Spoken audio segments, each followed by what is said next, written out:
नमस्कार साथियों, स्वागत है एक बार फिर से आपके अपने YouTube चैनल साइंस गुरुकुल पर। जी हाँ, एक बार फिर से उपस्थित हुआ हूँ आपके समक्ष। जो हम लोगों ने अध्याय शुरू किया था, माध्यमिक शिक्षा बोर्ड राजस्थान अजमेर कक्षा 10 विज्ञान विषय का अध्याय नंबर 2, उसका हमने एक तंत्र जो है वो कंप्लीट कर लिया था, पाचन तंत्र। और मैंने आपको कहा था लास्ट वीडियो में कि अगला जो अपन शुरू करेंगे वो होगा श्वसन तंत्र। ठीक है, तो चलिए शुरू करते हैं बिना समय गवाए। जो अपना नेक्स्ट टॉपिक है वो है श्वसन तंत्र। क्या है? श्वसन तंत्र। ठीक है, काफी लंबा चैप्टर है ये और काफी अंक भी इसके 6 नंबर का है। ठीक है, और काफी टाइम लगेगा, लेकिन आपको कोई टेंशन नहीं लेनी है, आराम से इसको समझना है, धीरे धीरे, अपन जल्दबाजी नहीं करेंगे। ठीक है, चलिए श्वसन तंत्र। तो भाई सबसे पहली बात, इस श्वसन तंत्र को समझने से पहले अपने को यह समझना होगा कि यह श्वसन क्या चीज होती है। ठीक है, तो देखिए सबसे पहले अपन बात करते हैं श्वसन की। अब नॉर्मली जब बात श्वसन की आती है तब हमारे माइंड में एक ही बात आती है कि भाई सांस अंदर लेना और सांस बाहर छोड़ना, इसी को अपन क्या कहते हैं? श्वसन कहते हैं। फिर अगर थोड़ा आगे पूछ ले तो कहते हैं कि कौन सी गैस लेते हैं भाई? तो ऑक्सीजन। छोड़ते कौन सी है? तो CO2। तो अपन ये कह सकते हैं कि मनुष्य द्वारा ऑक्सीजन ग्रहण करने तथा CO2 को छोड़ने की प्रक्रिया को क्या कहते हैं? श्वसन। बिल्कुल सही है, इसमें कोई ऐसा नहीं है कि भाई गलत है, ये परिभाषा सही है। लेकिन श्वसन वास्तविकता में क्या है, इसका मतलब क्या है, इसको समझते हैं। देखिए सबसे पहली बात, आपको पता है कि मनुष्य के शरीर की सबसे छोटी संरचनात्मक और क्रियात्मक इकाई कौन सी होती है? कोशिका। और कोशिका को हम लोग क्या कहते हैं? सजीव कहते हैं। क्या कहते हैं? सजीव। अब आपको पता है कि मनुष्य के शरीर की जितनी भी उपापचयी क्रियाएं होती है वो लगभग सब किसमें होती है? कोशिका के अंदर। ठीक है, दूसरी बात, हम लोग जो भी कार्य करते हैं उस कार्य करने के लिए हमको किसकी आवश्यकता पड़ती है? ऊर्जा की आवश्यकता पड़ती है। और उस ऊर्जा को प्राप्त करने के लिए हम लोग क्या करते हैं? भोजन करते हैं। क्या करते हैं? भोजन। उस भोजन के अंदर क्या होते हैं? ठीक है, अपन लोग ऊर्जा प्राप्त करने के लिए क्या करेंगे? भोजन। भोजन में क्या होगा? पोषक तत्व होंगे। क्या होंगे? पोषक तत्व। इन पोषक तत्वों को तोड़कर इनसे क्या निकाली जाती है? ऊर्जा निकाली जाती है।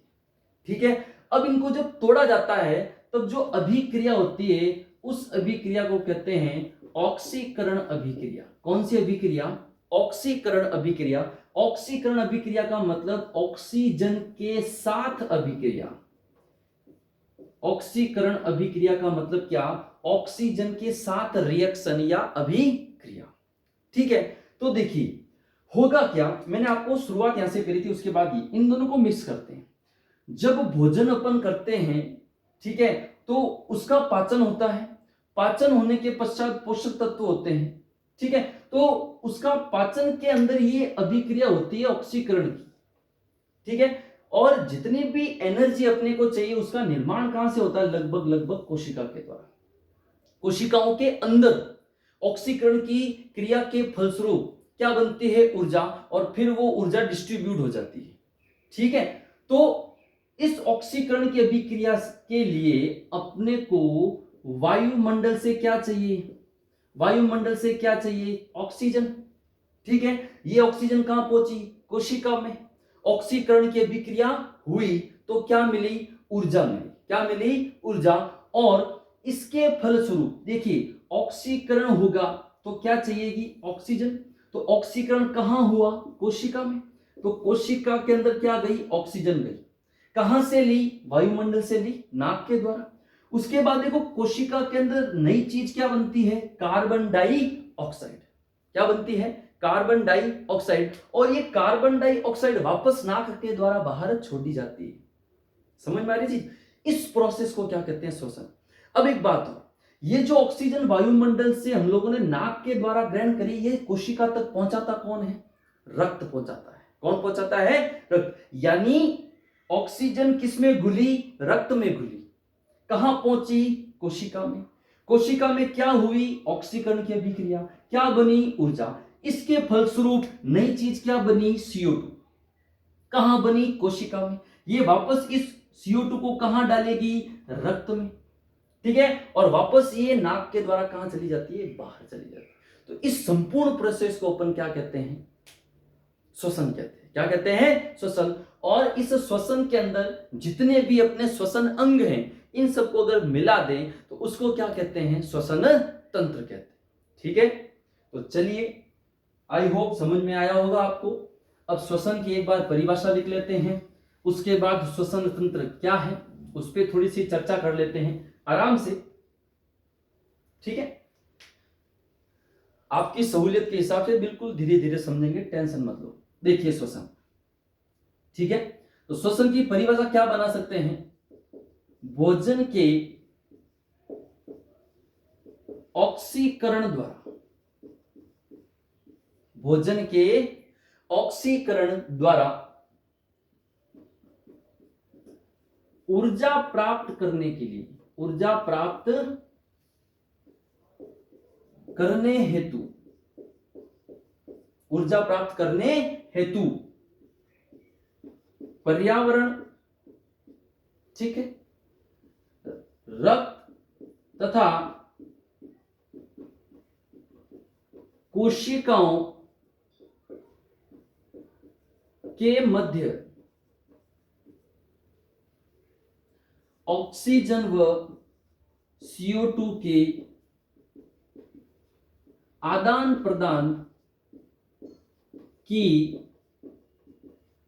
प्रक्रिया क्या कहलाती है, श्वसन कहलाती है।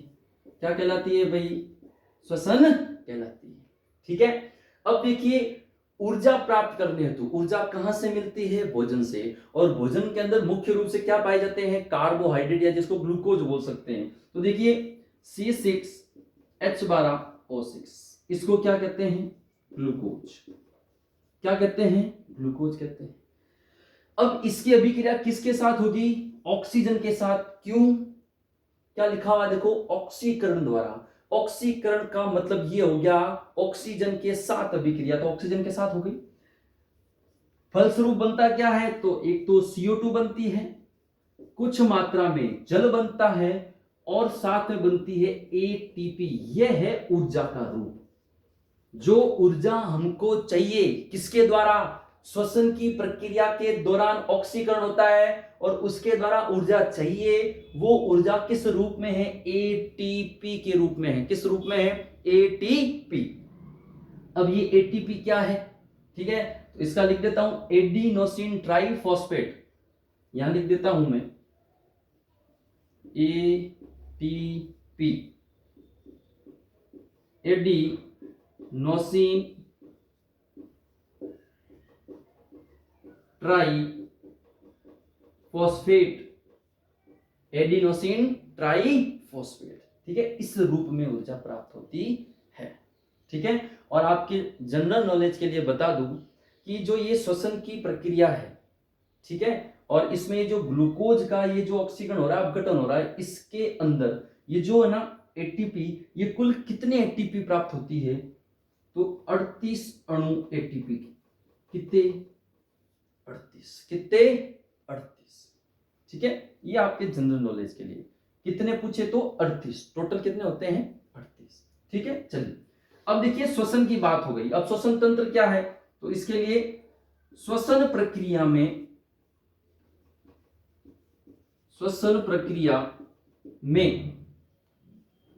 भाग लेने वाले सभी अंगों का व्यवस्थित स्वरूप ही श्वसन तंत्र कहलाता है, ठीक है। यह है भाई श्वसन का जनरल इंट्रोडक्शन, सामान्य परिचय की श्वसन क्या है। तो श्वसन बिल्कुल जो अपन बचपन से सुनते आ रहे हैं, ऑक्सीजन लेना, CO2 छोड़ना, लेकिन ऑक्सीजन लीक क्यों जाती है, CO2 आती कहां से है, वो ये है। ठीक है, तो एक बार आप लोग लिख लीजिए, इसका स्क्रीनशॉट ले लीजिए, फिर अपन आगे चलते हैं।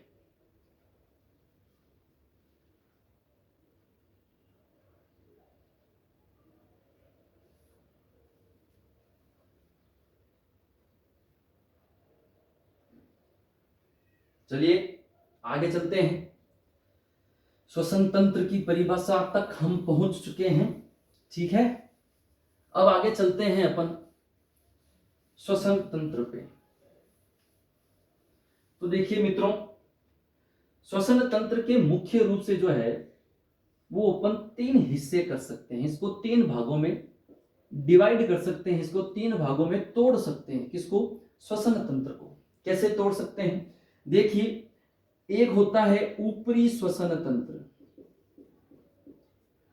ऊपरी श्वसन तंत्र। एक होता है निचला श्वसन तंत्र, निचला श्वसन तंत्र। और एक है इसका तीसरा भाग, जिसको हम कहते हैं श्वसन मांसपेशियां। क्या कहते हैं? श्वसन मांसपेशियां। श्वसन तंत्र को कितने भागों में बांट सकते हैं? 3 भागों में बांट सकते हैं, ऊपरी, निचला और श्वसन मांसपेशियां। अब देखिए ऊपरी श्वसन तंत्र में क्या क्या आते हैं। तो देखिए, एक तो आता है सबसे पहले नाक, जिसको अपन नासिका कहते हैं, संस्कृत में बोले तो तत्सम है नासिका। ठीक है, फिर अपन बात करें तो आता है मुख। ठीक है, उसके बाद आती है अपने ग्रसनी। ठीक है, और उसके बाद में आता है अपना लेरिंग्स। क्या आते हैं? लेरिंग्स। देखो, नाक, मुख, ग्रसनी और लेरिंग्स, यानी यहां तक, जहां पर अपना कंठ है ना, वहां तक। निचले श्वसन तंत्र में क्या है? श्वास नली। ठीक है, फिर अपन कह सकते हैं श्वसनी।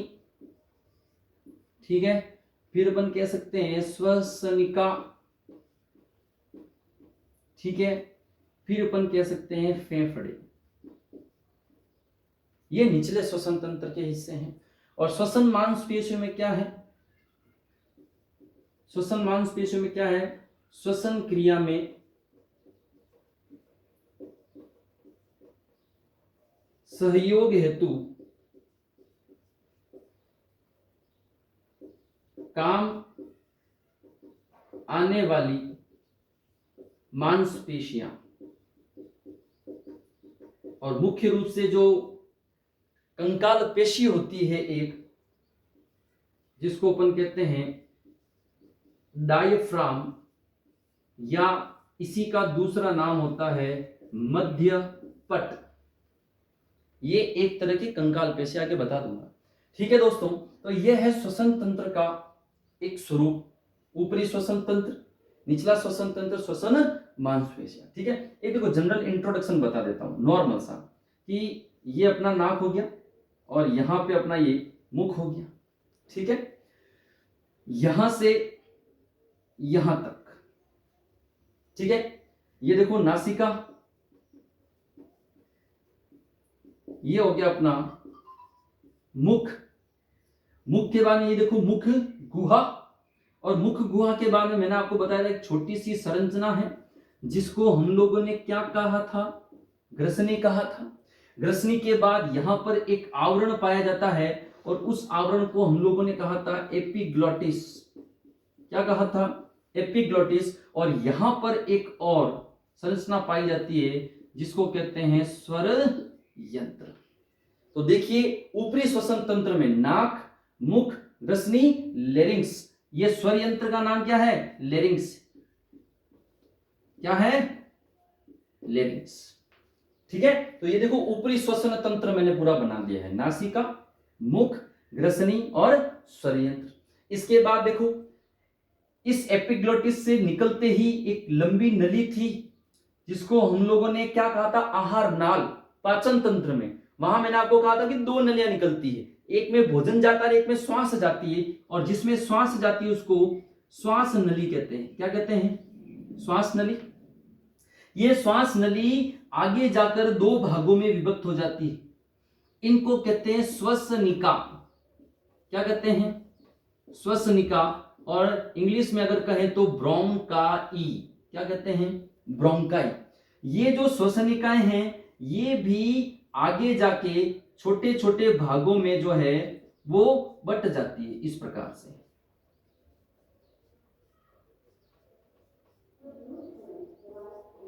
ये इस प्रकार से दिखाई दे रही समझना।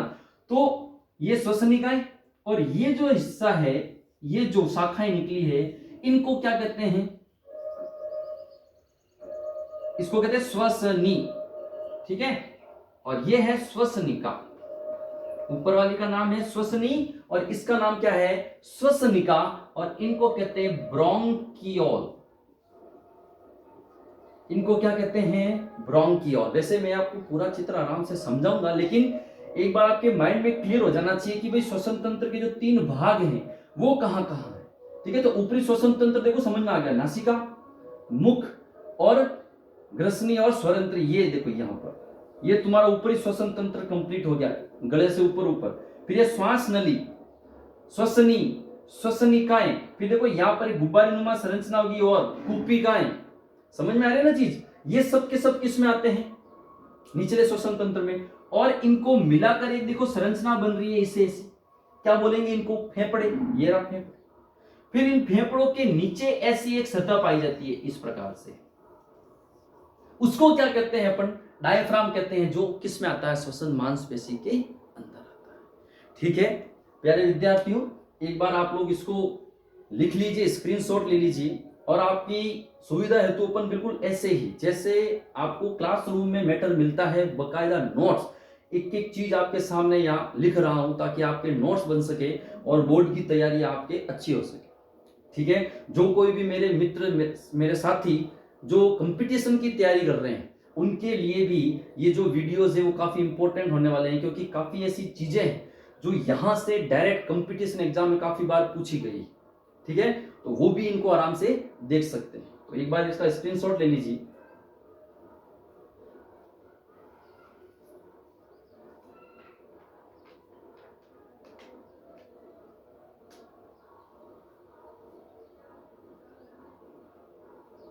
ठीक है दोस्तों, चलिए आगे चलते हैं।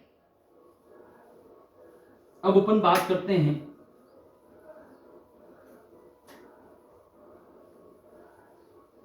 ऊपरी श्वसन तंत्र की। ठीक है, चलिए जो सबसे पहला है ऊपरी श्वसन तंत्र। ठीक है भाई, और इसमें नंबर 1 कौन है? नासिका। नंबर 1 कौन है? नासिका। नासिका क्या है? तो मुंह के ऊपर बाहर की ओर 2 छिद्रों के रूप में पाई जाती है, जो आगे जाकर नासिका गुहा में खुलती है। नॉर्मल सी चीज, कहां खुलती है? नासिका गुहा में। मुख पर नासा छिद्रों से प्रारंभ होकर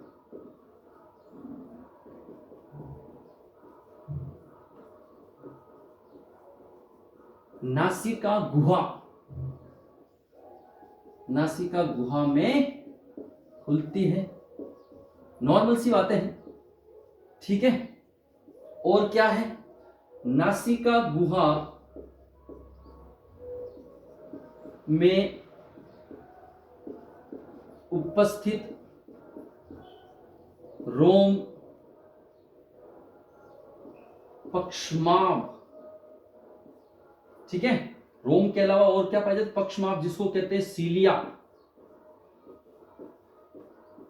तथा श्लेष्म वायु को शुद्ध करके अंदर भेजते हैं। अंदर कहां? शरीर के अंदर। ठीक है भाई, शुद्ध करके। श्वसन तंत्र का प्रथम श्वसन अंग है। प्रथम श्वसन अंग कौन है? नासिका। ठीक है भाई, बस इतनी सी चीजें हैं, नॉर्मल सी बात है। दूसरा कौन आ जाता है? मुख आ जाता है। ठीक है, तो मुख क्या है? इसमें दो लाइन लिख देते हैं। एक तो है द्वितीय श्वसन अंग, और दूसरी बात क्या है? मुख की तुलना में, मुख की तुलना में नासिका द्वारा ग्रहण की गई वायु, ग्रहण की गई वायु, ग्रहण की गई वायु कैसी होती है भाई? शुद्ध होती है। कैसी होती है? शुद्ध। देखो नॉर्मल सी बात है कि श्वसन हम लोग नाक से ही करते हैं, ठीक है, लेकिन कभी कभी मुख से भी आप लोग श्वास लेते हैं। जब कभी सर्दियों में नाक बंद हो जाता है, जुकाम हो जाता है, तो अपन जोर से इस प्रकार से मुंह से सांस लेते हैं।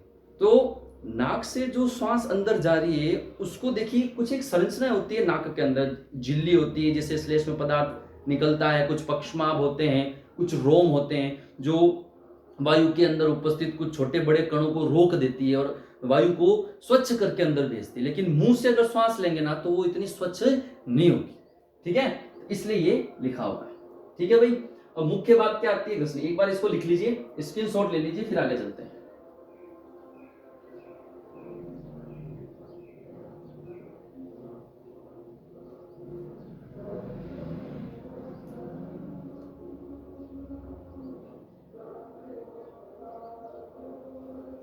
ठीक है भाई, चलिए मुख्य बात कौन आती है? ग्रसनी। और ग्रसनी के बाद में क्या आएगा? स्वर यंत्र आएगा। ठीक है, चलिए 3 नंबर ग्रसनी। ठीक है, ग्रसनी के बारे में हम लोग पाचन तंत्र में भी पढ़ चुके हैं। ठीक है, तो पतली कीपनुमा पेशीय संरचना, पतली कीपनुमा पेशीय संरचना। ठीक है भाई, उसके बाद क्या है? यह भोजन व वायु के पथों का क्या करती है? साझा करती है। ठीक है, उसके बाद यह 3 प्रकार की होती है। कितने प्रकार की होती है भाई? 3 प्रकार की। कौन कौन सी? नासा ग्रसनी। ठीक है, उसके बाद मुख ग्रसनी। ठीक है, उसके बाद आएगा अपना कंठ ग्रसनी। क्या आएगा? कंठ ग्रसनी। ठीक है, तो देखिए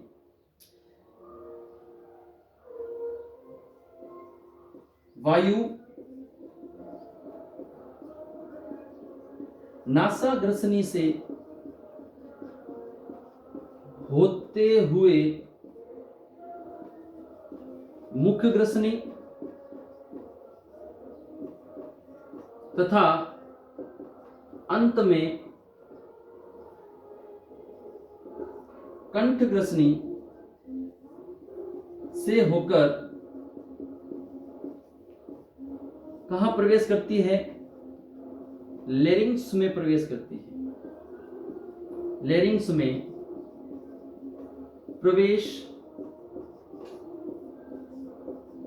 करती है। कहां प्रवेश करती है? लेरिंग्स में। देखिए कितने प्रकार की होती है? 3। नासा ग्रसनी, मुख ग्रसनी, कंठ ग्रसनी, ये पहले पढ़ चुके हैं। अब वायु जो है वो नासा ग्रसनी से होकर फिर कहां आएगी? मुख ग्रसनी। मुख ग्रसनी के बाद में कंठ के ऊपर इस स्वर यंत्र, इस लेरिंग्स के जस्ट ऊपर कौन सी होती है? कंठ ग्रसनी। ठीक है ना। तो अपन यहाँ कह सकते हैं कि कंठ ग्रसनी और लेरिंग्स आपस में जुड़े हुए रहते हैं, या ऐसा कह सकते हैं कि कंठ ग्रसनी का अंतिम सिरा कहाँ खुलता है, लेरिंग्स में। तो वायु अंत में कंठ ग्रसनी से कहाँ घुसेगी, लेरिंग्स में घुसेगी या स्वर यंत्र में घुसती है। ठीक है भाई, तो ये हो गया किसके बारे में, ग्रसनी के बारे में। ओके, चलिए अगला अपन पढ़ते हैं चौथा, स्वर यंत्र, या जिसको हम लोगों ने क्या बोला है, लेरिंग्स बोला है। क्या बोला है, लेरिंग्स। ठीक है, यह कंठ ग्रसनी से जुड़ा रहता है। किससे जुड़ा रहता है, कंठ ग्रसनी से जुड़ा रहता है। उसके बाद क्या चीज है, अगला बिंदु, यह ग्रसनी तथा श्वास नली को जोड़ता है। श्वास नली तथा ग्रसनी को जोड़ता है। ठीक है, घाटी ढक्कन, या जिसको हम लोगों ने एपिग्लोटिस बोला था, घाटी ढक्कन इसका या इसके आवरण का कार्य करता है। किसका कार्य करता है, आवरण का कार्य करता है। कौन, घाटी ढक्कन। ठीक है, अब घाटी ढक्कन के बाद में वायु कहां आई है, स्वर यंत्र में आई है। अब स्वर यंत्र का मतलब क्या, जहां से स्वर निकलते हैं, और स्वर का मतलब क्या है, ध्वनि है। तो देखिए स्वर यंत्र में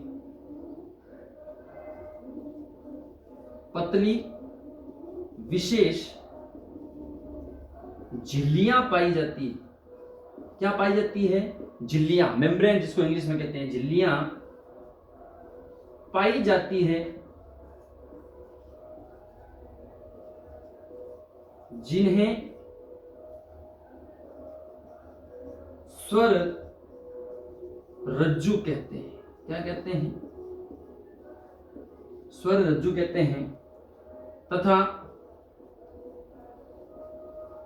वायु के दबाव के कारण, वायु के दबाव के कारण